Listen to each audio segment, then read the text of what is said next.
Hi guys, welcome back to my channel. My name is Patrice, and in this video we will be doing a library book haul.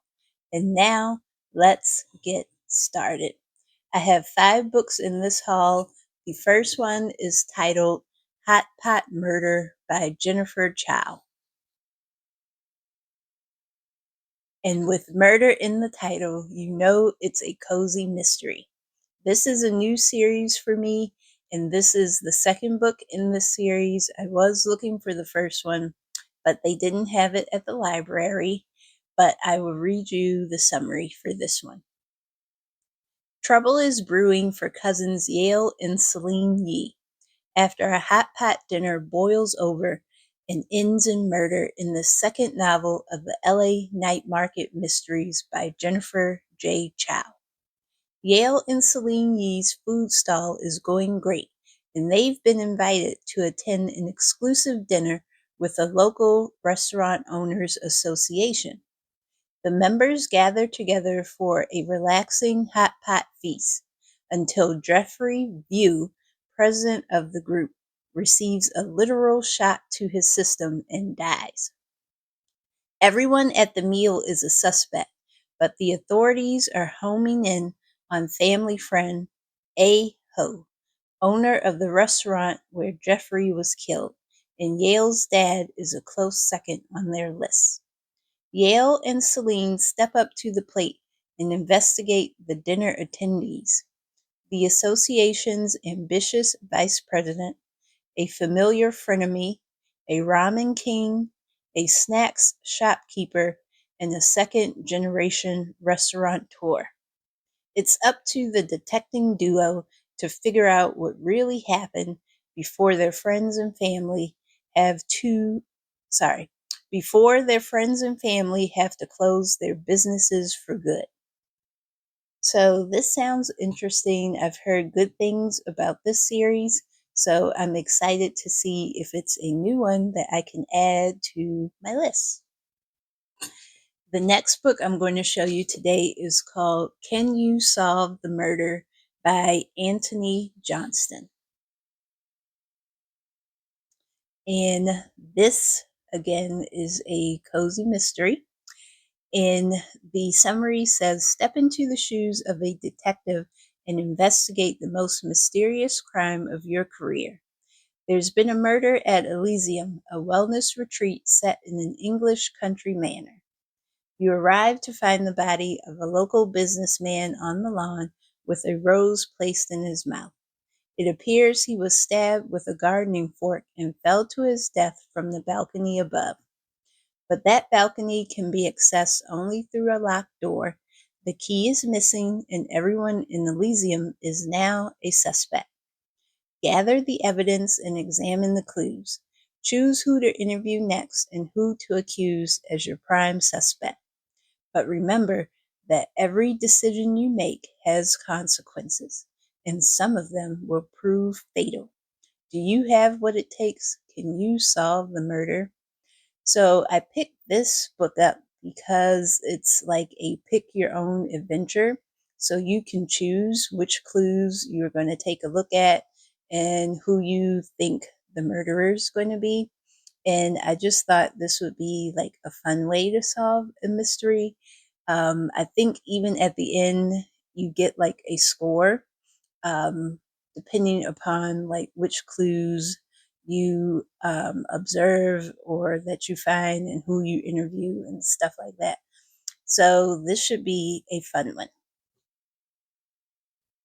The next book I'm going to show you is titled The Librarians, and this was written by Sherry Thomas. And this is a mystery slash thriller.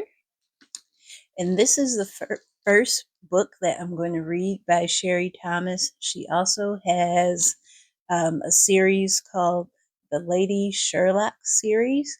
So that sounds like a mystery series, so I may have to take a look into that. But I will read the summary for this one.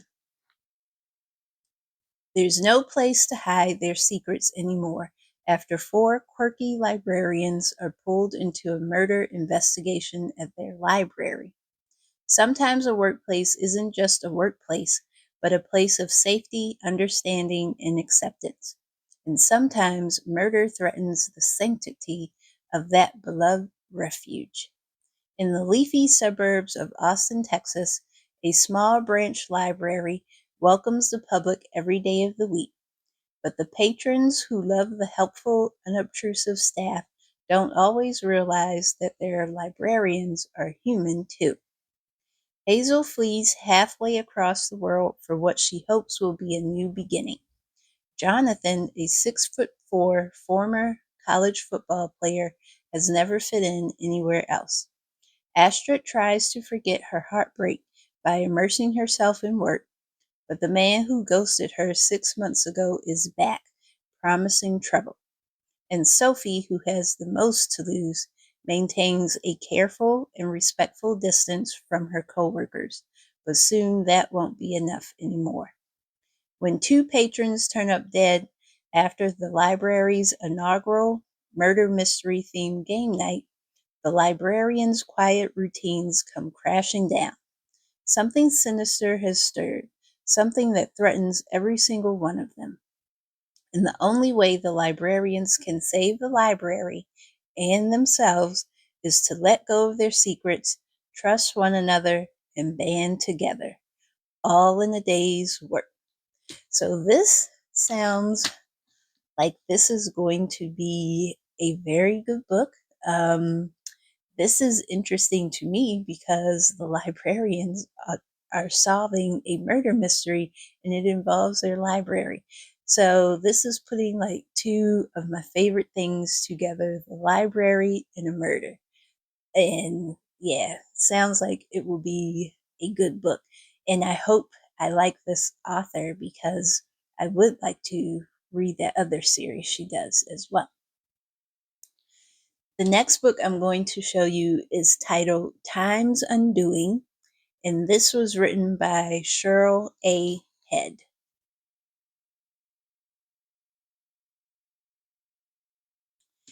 And this is a historical fiction / contemporary fiction, and I will read the summary. In Cheryl A. Head's powerful novel, a young Black journalist is determined to reclaim her family's history by uncovering the truth behind her great-grandfather's murder decades ago in segregated Birmingham, Alabama. Inspired by Cheryl's own family history, Time's Undoing is at once a tender portrait of one family's journey toward healing, a searing indictment of racial injustice in America, and a hopeful plea for a better future. Birmingham, 1929. Robert Lee Harrington, a master carpenter, has just moved to Alabama to pursue a job opportunity. Bring along his pregnant wife and young daughter. Birmingham is in its heyday, known as the Magic City for its booming steel industry, and while Robert and his family find much to enjoy in the city's busy markets and vibrant nightlife, it's also a stronghold for the Klan. And with his beautiful light-skinned wife and snazzy car, Robert begins to worry that he might be drawing the wrong kind of attention. Detroit, 2019. Megan McKenzie, the youngest reporter at the Detroit Free Press, has grown up hearing family lore about her great-grandfather's murder, but no one knows the full story of what really happened back then, and his body was never found. Determined to find answers to her family's long-buried tragedy and spurred by the urgency of the Black Lives Matter movement, Megan travels to Birmingham. But as her investigation begins to uncover dark secrets that spider across both the city and time, her life may be in danger. Inspired by true events, Time's Undoing is at once a passionate tale of one woman's quest for the truth behind the racially motivated trauma that has haunted her family for generations, and also as newfound friends and supporters in Birmingham rally around Megan's search, the uplifting story of a community coming together to fight for change. So, if you are subscribed, as you should be, you would know that I like stories that, like historical fiction. Well, I guess most historical fiction are based on like true events, but that's really why I like historical fiction, because I get to learn about people and things or topics that I may not have heard of before. And this sounds very interesting because it's actually based on the author's family, her own family history. So I am excited to see what I can learn about these people, and hopefully there's a rabbit hole I can go down and like find pictures and stories and stuff like that. The last book in my haul is titled The Manual for Good Wives, and this was written by Lola Jaye.